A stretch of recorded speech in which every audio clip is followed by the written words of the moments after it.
Verily, this vichyssoise of verbiage veers most verbose, so let me simply add that it's my very good honor to meet you, and you may call me V. Hello FPL managers, you are welcome back to FPLVendetta. This is the Game Week 4 review. If you're just coming across our channel for the first time, please subscribe, like our videos, it will help us grow the channel, and let's get straight into it. We have so much to talk about. We had a really eventful Game Week 4. We're gonna have to run through it really quickly. Our team looked like this. Martinez gave us the 3 points appearance and 1 save point. I really expected that Aston Villa were gonna concede, but I didn't expect them to score 7 goals against Liverpool. That was totally crazy. And considering Ryan had 0 points for me on the bench, then going for Martinez was really the smart move.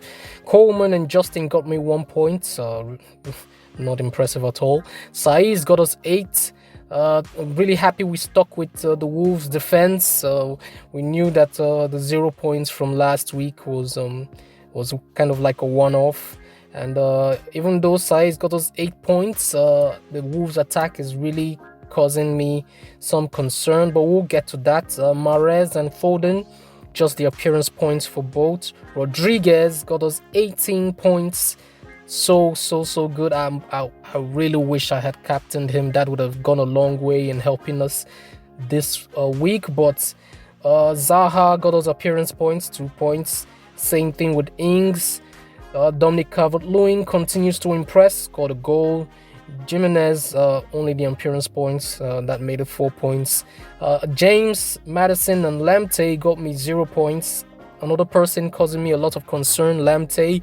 He tends not to make it to the 60th minute mark, and considering he conceded 2 goals in the first half, that ended up giving us 0 points.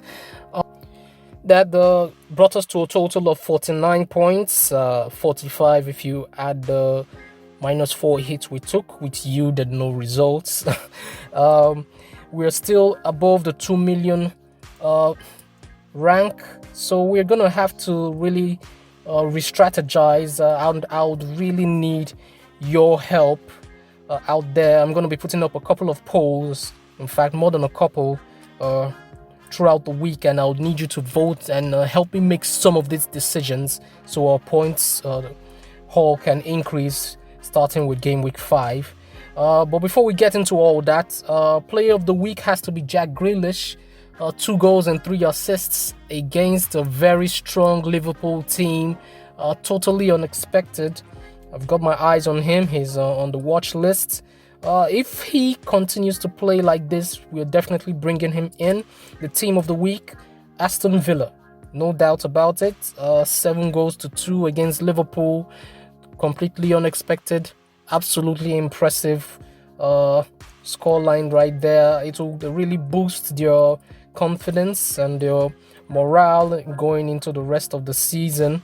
They're coming up against Leicester next, and I expect them to do something for us there. Transfer plans, like I said, I'm not gonna do anything for now until I get a response from you guys. I'm thinking about getting Lamptey out and bringing in Walker-Peters, but considering Southampton have Chelsea next, I'll have to hold off on all transfer plans until I have a better idea of what exactly I'm doing next. But for next week, the fixtures include Everton, who are taking on Liverpool. I'm really looking at Rodriguez. He seems to be really good at home, bringing in all his points at home. Maybe I would have to captain him for the next game. It would be really ballsy, really brave thing to do. Liverpool, who just conceded 7 against Aston Villa, I'm guessing they would want to bounce back really strong and remind everyone else that they are the reigning champions. So it would be a ballsy move to captain Rodriguez for this game. Everton are in form, but you know, Liverpool are still Liverpool, so we would have to see. Up next, Chelsea be taking on Southampton. We have Reece James in defense. But I don't think he's a nailed-on player anymore, considering Aspilicueta came in and they got a clean sheet, scored 4 goals. So maybe bombing down the right wing, the right back spots isn't gonna be Lampard's forte this season, but we'd have to see. But for now, I don't think Reece James is nailed on. Up next, Leicester taking on Aston Villa. Leicester surprisingly lost to West Ham at home nonetheless. 3-0. Maybe we should start thinking about West Ham assets. I don't know, maybe that is too early. Up next, Newcastle taking on Man United. Manchester lost by a huge number of goals, 6-1 at home to Tottenham Hotspur. So it's a tricky one here. Newcastle at home to Manchester United.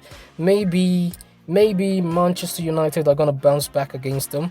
Cavani has come in. He's 8.0 million and he falls into the mid-range category. So we will be keeping our eyes on Cavani.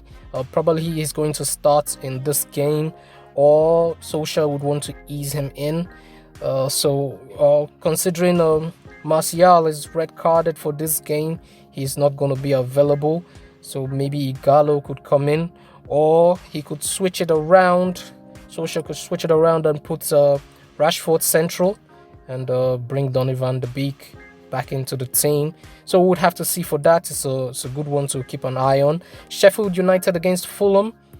Sheffield are still on 0 points. They lost to Arsenal 2-1, but they finally did score. McGoldrick with the 1 goal. So maybe they could win at home against Fulham. Who knows? That could be possible. West Ham against Burnley. My only interest in this game is Matheus Pereira. He's on my watch list, so I'm going to keep an eye on him. Tarkowski is back, so maybe Burnley will be stronger at the back. Up next is Manchester City versus Arsenal. With Partey in for Arsenal, that could have that Allen effect, what Allen did for Everton, made their attack much stronger, made them a little bit more have more players playing in the attack. Arsenal play with five at the back, 5 defenders. So with Partey, maybe they could add an extra man in attack, and that could make them more attacking, which could be tricky for Pep, because that makes he'll have to channel all his genius for this game against Mikel Arteta. Arsenal play more defensively. They may stick with that. They may allow City to have all the ball, which City would like, which would really change how this game might be approached for City. It's a difficult one to call, but if I were to lean, it would have to be Man City getting the win against Arsenal.